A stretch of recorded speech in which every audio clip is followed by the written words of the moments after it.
بسم الله الرحمن الرحيم عن النعمان بن بشير رضي الله تعالى عنه قال قال رسول الله صلى الله تعالى عليه وسلم المسلمون كرجل واحد إن اشتكى عينه اشتكى كله وإن اشتكى رأسه اشتكى كله رواہ مسلم۔ نبی کریم صلی اللہ علیہ وسلم نے ارشاد فرمایا تمام کے تمام مسلمان ایک انسان کی طرح ہے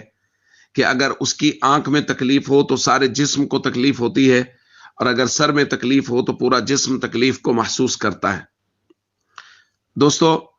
نبی کریم صلی اللہ علیہ وسلم نے تمام مسلمانوں کو ایک جسم کی طرح قرار دیا ہے کہ اگر اس کے کسی بھی حصے میں تکلیف ہو تو پورا جسم اس تکلیف کو محسوس کرتا ہے اور بے چین رہتا ہے۔ ایسا تو کبھی نہیں ہوا کہ کسی کے پاؤں میں تکلیف ہو تو آنکھیں یہ سوچ کے سو جائیں کہ مجھے تو نیند آ رہی، میں تو سو رہی ہوں، پاؤں میں تکلیفیں ہوتی رہے۔ نہیں، جسم کے کسی بھی حصے میں تکلیف ہو تو پورا جسم بے چین ہوتا ہے۔ اسی طرح مسلمانوں کے لیے ضروری ہے اور ان کا یہ حق ہے کہ پوری دنیا میں کسی جگہ پر بھی مسلمان اگر بے چین ہے، تکلیف میں ہے، تو اس تکلیف کو پوری دنیا کے مسلمان محسوس کریں اور بے چین رہیں۔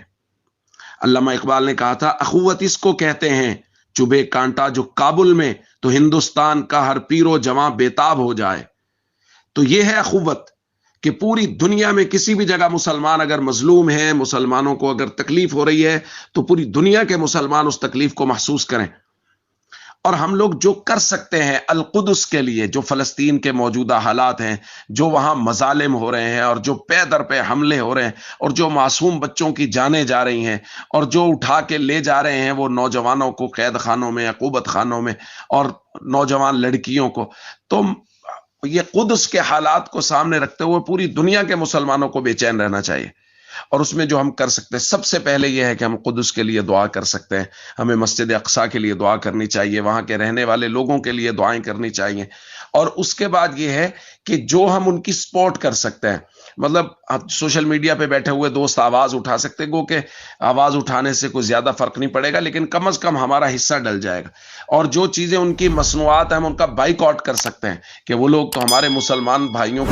کے خون کے ساتھ کھیل رہے ہیں اور ہم لوگ ان کی چیزیں استعمال کر رہے ہیں جن سے ان کو پروفٹ اور نفع پہنچ رہا ہے۔ اس لیے القدس کے لیے تمام مسلمانوں کو، ہم سب کو بے چین رہنا چاہیے، دعائیں کرنی چاہیے اور ان کی تکلیف کو اپنے سینوں میں محسوس کرنا چاہیے۔ والسلام علیکم ورحمۃ اللہ وبرکاتہ۔